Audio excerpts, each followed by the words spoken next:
பாசிப்பயிறு சாம்பார் எப்படி செய்கிறதுன்னு பார்க்க போகிறோம்.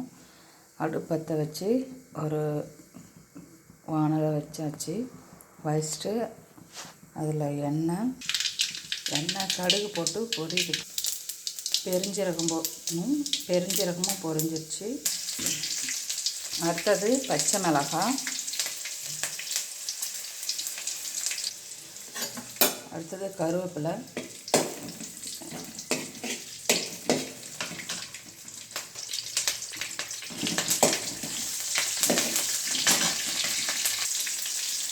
அடுத்தது சின்ன வெங்காயம்,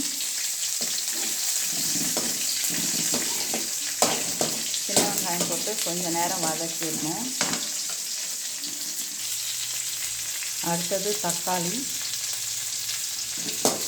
போட்டு கொஞ்சம் லைட்டாக வதக்கணும். தக்காளி லைட்டாக வதங்கிறதுக்குள்ள நம்ம பாசிப்பயிறு, கேரட்டு, பீன்ஸு எல்லாம் போட்டு வேக வச்சுருக்கோம். அதை எடுத்து பாருங்கள். பாசிப்பயிறு, கேரட், பீன்ஸு இதெல்லாம் ஒன்றா போட்டு வேக வச்சுருக்கோம். அப்போ தான் கொஞ்சம் இட்லி, தோசைக்கெல்லாம் கொஞ்சம் குழப்பாக இருக்கும். அதனால் பாசிப்பயிறு கூட இந்த 2 காயும் போட்டுக்கிறது, பீன்ஸு, கேரட்டும். தக்காளி, வெங்காயம், பச்சை மிளகாய் எல்லாம் கொஞ்சம் கொதி வர வரையும் வச்சுருக்கணும்.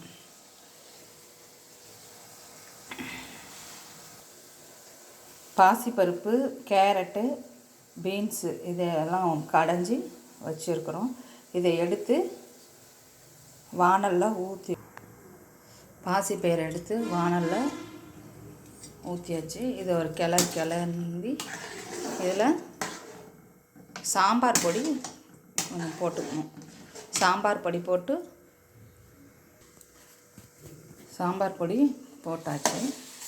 அப்படியே அதை கொஞ்சம் கிண்டி வச்சுக்கணும்.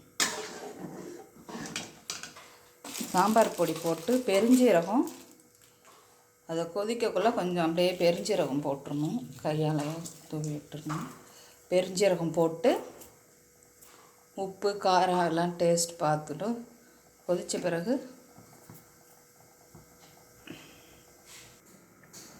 அவ்வளோதான். சாம்பார் கூட்டி வச்சு இது நல்லா கொதி வந்த பிறகு, சாம்பார் நல்லா கொதிச்சிட்ருக்கு. ஒரு 2 கொதி கொதித்தாலே போதும். நான் ஏற்கனவே நம்ம காயெல்லாம் குக்கரில் பருப்போடு போட்டு வேக வச்சிருந்தோம். அதனால் 2 கொதி கொதித்தாலே போதும். கொதிச்சிட்ருக்கு சாம்பார். இப்போ கொதிச்சிட்டு இருக்கக்குள்ளேயே கொஞ்சம் பெருஞ்சீரகம் அதில் சேர்த்துக்கணும். அவ்வளோதான், சாம்பார் நல்லா கொதிச்சிருச்சு. இதுக்கப்புறம் இறக்கிட வேண்டியதுதான்.